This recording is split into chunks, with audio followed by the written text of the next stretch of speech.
Hello everyone, welcome to study point account channel. Study point account চ্যানেলের এই ভিডিওতে আজ আমি তোমাদের সাথে শেয়ার করব আরপিএফ কনস্টেবলের বিগত বছরের প্রশ্ন। আরপিএফ কনস্টেবলের শেষ যে পরীক্ষা সেটা হয়েছিল 2019 সালে। তো 2019 সালের পরীক্ষার কিছু প্রশ্ন আমি তোমাদের সাথে শেয়ার করব এবং এই যে বিগত বছরের প্রশ্নের সিরিজের এটা হলো আমার 5 নাম্বার ভিডিও। তো ভিডিও শুরু করার আগে তোমাদের কাছে রিকোয়েস্ট, ভিডিও ভালো লাগলে অবশ্যই লাইক করে দিও, শেয়ার করে দিও এবং চ্যানেলে নতুন হয়ে থাকলে চ্যানেলটিকে সাবস্ক্রাইব করে নিও। তো চলো শুরু করা যাক। আজকের প্রথম প্রশ্ন যে হরপ্পা সভ্যতার প্রাচীন শহর কালীবাঙ্গান কোন রাজ্যে অবস্থিত? হরপ্পা সভ্যতার প্রাচীন শহর কালীবাঙ্গান কোন রাজ্যে অবস্থিত? এটা অবস্থিত রাজস্থানে অবস্থিত, অপশন ডি রাইট অ্যান্সার। এছাড়া হরপ্পা সভ্যতা বা সিন্ধু সভ্যতার কিছু কিছু স্থান আমাদের ভারতের বিভিন্ন রাজ্যে আবিষ্কৃত হয়েছে। যেমন পাঞ্জাবে হরপ্পা সভ্যতার যে স্থানটি আবিষ্কৃত হয়েছে সেটা হলো রোপার কোথায় আবিষ্কৃত হয়েছে? পাঞ্জাবে, এবং সিন্ধু সভ্যতারই একটা স্থান। গুজরাটে যে স্থানগুলো আবিষ্কৃত হয়েছে সেগুলো কি কি? যেমন লোথাল 1 নম্বর, 2 নম্বর ধোলাভিরা, 3 নম্বর সুরকোটাডা। এই 3টে আবিষ্কৃত হয়েছে গুজরাটে। হরিয়ানাতে যে স্থানটি আবিষ্কৃত হয়েছে হরপ্পা সভ্যতার সেটা হলো যে বনওয়ালি ও রাখিগাড়ি।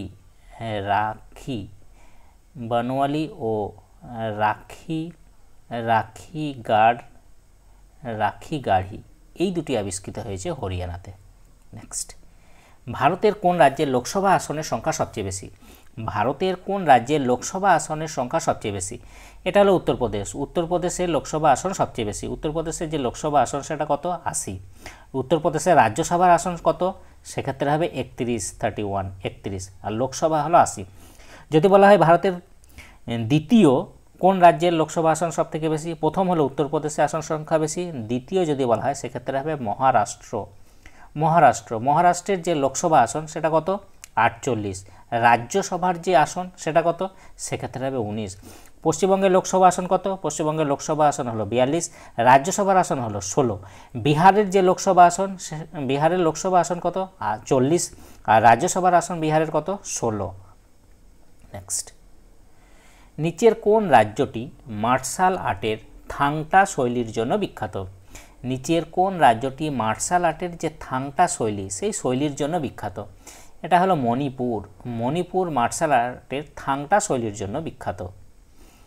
নিচের কোনটি নেদারল্যান্ডের রাজধানী? নেদারল্যান্ডের রাজধানী হলো আমস্টারডাম হলো নেদারল্যান্ডের রাজধানী, অপশন সি রাইট অ্যান্সার। রাজ্য বিধানসভার প্রথম অধিবেশনে ভাষণ কে দেন? রাজ্য বিধানসভার প্রথম অধিবেশনে ভাষণ দেন রাজ্যের গভর্নর অর্থাৎ রাজ্যপাল। রাজ্যের যিনি গভর্নর বা রাজ্যপাল তিনি বিধানসভার প্রথম অধিবেশনে ভাষণ দেন। রাজ্যের গভর্নরকে নিযুক্ত করেন কে? ভারতের প্রেসিডেন্ট। রাজ্যপালকে যদি বলা হয় শপথ বাক্য কে পাঠ করান? শপথ বাক্য পাঠ করান সংশ্লিষ্ট রাজ্যের হাইকোর্টের প্রধান বিচারপতি। এছাড়া রাজ্যপাল অর্থাৎ গভর্নর হওয়ার জন্য মিনিমাম যে বয়সটা দরকার সেটা হলো 35। রাজ্যপালের যে ক্ষমা প্রদর্শন করার অধিকার অর্থাৎ ক্ষমা করার অধিকার সেটা সংবিধানের কত নম্বর আর্টিকেলে উল্লেখ আছে? 161 নম্বর আর্টিকেলে উল্লেখ আছে। রাজ্যপালের যে স্বেচ্ছাধীন ক্ষমতা সেটা সংবিধানের কত নম্বর আর্টিকেলে উল্লেখ আছে? সেক্ষেত্রে হবে 163 নম্বর আর্টিকেলে উল্লেখ আছে। গারো পাহাড়ের সর্বোচ্চ শৃঙ্গ কোনটি? এটা হলো নোকরেক হলো গারো পাহাড়ের সর্বোচ্চ শৃঙ্গ। প্রথম এশিয়ান গেমসে কাবাডি প্রথমবারের মতো কোন এশিয়ান গেমসে কাবাডি প্রথমবারের মতো অন্তর্ভুক্ত হয়? কোন এশিয়ান গেমসে কাবাডি প্রথমবারের মতো অন্তর্ভুক্ত হয়? এটা হলো 11তম এশিয়ান গেমস। 11তম এশিয়ান গেমসে কাবাডি প্রথমবারের মতো অন্তর্ভুক্ত করা হয়। 11তম যে এশিয়ান গেমস সেটা কত সালে অনুষ্ঠিত হয়েছিল? সেক্ষেত্রে হবে 1990 সালে। 11তম এশিয়ান গেমস 1990 সালে হয়েছিল। কোথায় হয়েছিল? সেক্ষেত্রে হবে চীনের বেইজিং শহরে অনুষ্ঠিত হয়েছিল 11তম এশিয়ান গেমস। এশিয়ান গেমস ভারতে এখনও পর্যন্ত 2বার অনুষ্ঠিত হয়েছে। ভারতে প্রথমবার যে এশিয়ান গেমস সেটা হয়েছিল 1951 সালে। কোথায় হয়েছিল? নিউ দিল্লিতে। ভারতে দ্বিতীয়বার যে এশিয়ান গেমস সেটা অনুষ্ঠিত হয়েছিল 1982 সালে, সেটাও অনুষ্ঠিত হয়েছিল নতুন দিল্লিতে। নেক্সট, 2011 সালের জনগণনা অনুসারে ভারতের কোন রাজ্যের লিঙ্গানুপাত সবচেয়ে কম? 2011 সালের জনগণনা অনুসারে ভারতের কোন রাজ্যের লিঙ্গানুপাত সবচেয়ে কম? দেখো, সবচেয়ে লিঙ্গানুপাত কম ছিল Haryana, option B right answer. হরিয়ানায় সবচেয়ে লিঙ্গানুপাত সবচেয়ে কম 2011 সালের জনগণনা অনুসারে। আর 2011 সালের জনগণনা অনুসারে বলা হয়, যদি বলা হয় কোন রাজ্যের লিঙ্গানুপাত সবচেয়ে বেশি, সেক্ষেত্রে হবে কেরালা। কেরালা সবচেয়ে বেশি। কোন রাজ্য, যদি বলা হয় রাজ্য না বলে যে কোন কেন্দ্রশাসিত অঞ্চলে লিঙ্গানুপাত সবচেয়ে বেশি 2011 সালের জনগণনা অনুসারে, কেন্দ্রশাসিত অঞ্চল বললে পন্ডিচেরি। ওকে। আর কোন কেন্দ্রশাসিত অঞ্চলের লিঙ্গানুপাত সবচেয়ে কম? সেক্ষেত্রে হবে দমন ও দিউ 2011 সালের জনগণনা অনুসারে। নেক্সট, ওস্তাদ জাকির হোসেন কিসের জন্য বিখ্যাত? ওস্তাদ জাকির হোসেন কিসের জন্য বিখ্যাত? দেখো, তিনি হলেন একজন তবলা বাদক, অর্থাৎ তবলার জন্য তিনি বিখ্যাত। নেক্সট, কোন ধরনের জলবায়ুতে শুধুমাত্র শীতকালে বৃষ্টিপাত হয়?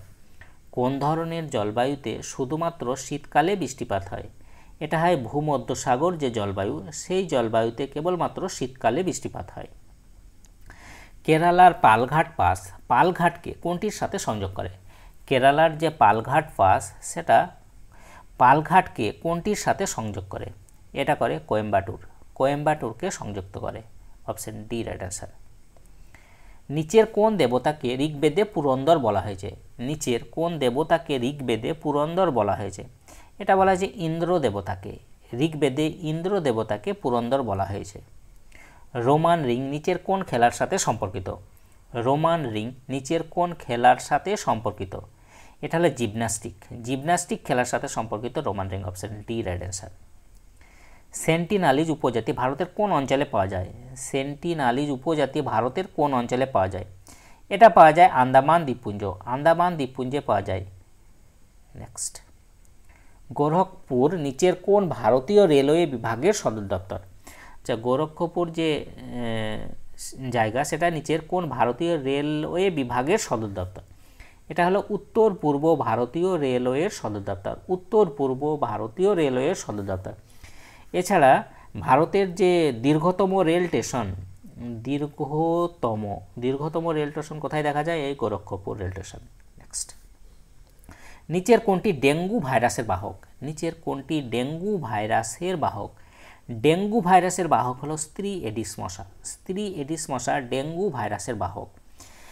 আর ম্যালেরিয়া যদি বলা হয় কোন মশার মাধ্যমে ছড়ায়, সেক্ষেত্রে হবে স্ত্রী অ্যানোফিলিস মশার মাধ্যমে কি ছড়ায়? ম্যালেরিয়া।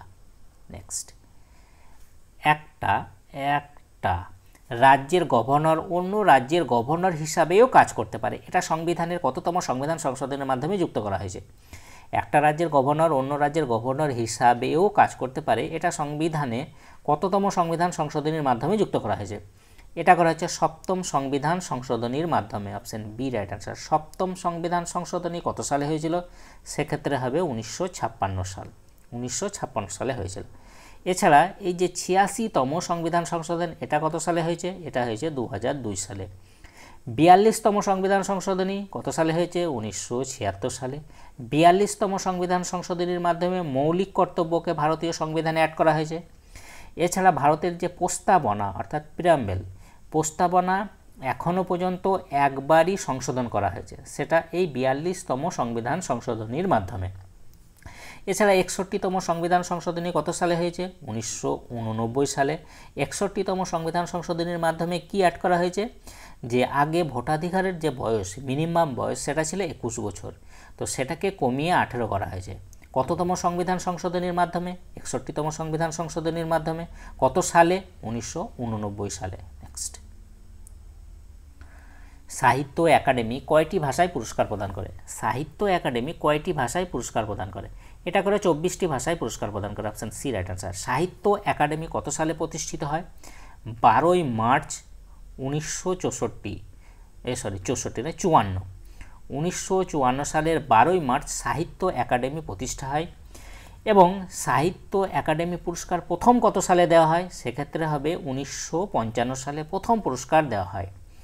সাহিত্য একাডেমি পুরস্কারে যে 24টি ভাষা দেওয়া হয় তার মধ্যে আমাদের সংবিধানের 8ম তফসিলে যে 22টি ভাষা উল্লেখ আছে সেই 22টি ভাষাই দেওয়া হয়, প্লাস ইংরেজি ভাষায় দেওয়া হয়, প্লাস রাজস্থানী ভাষা। রাজস্থানী ভাষা কিন্তু 8ম তফসিলে মানে অন্তর্ভুক্ত নয়।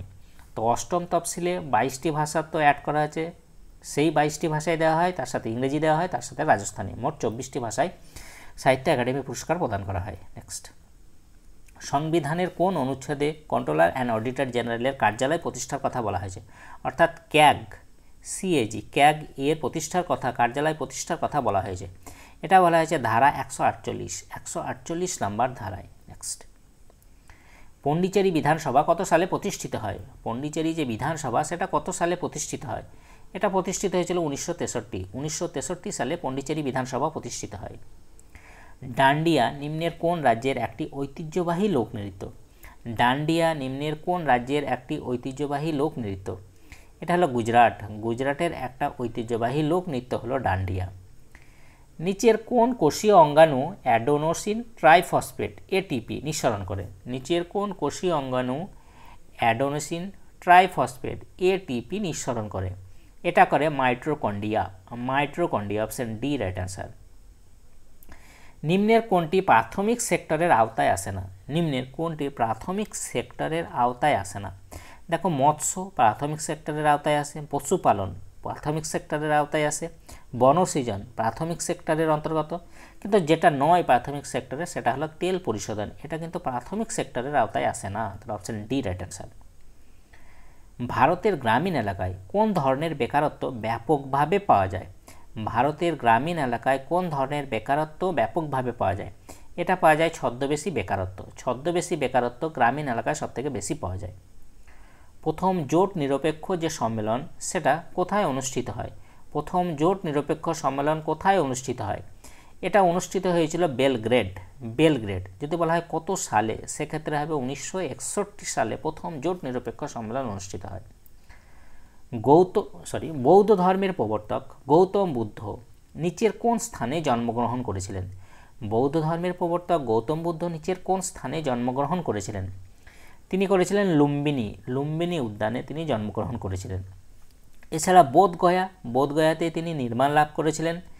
এছাড়া সারনাথ, গৌতম বুদ্ধ প্রথম তার যে উপদেশ সেটা দিয়েছিলেন এই সারনাথে।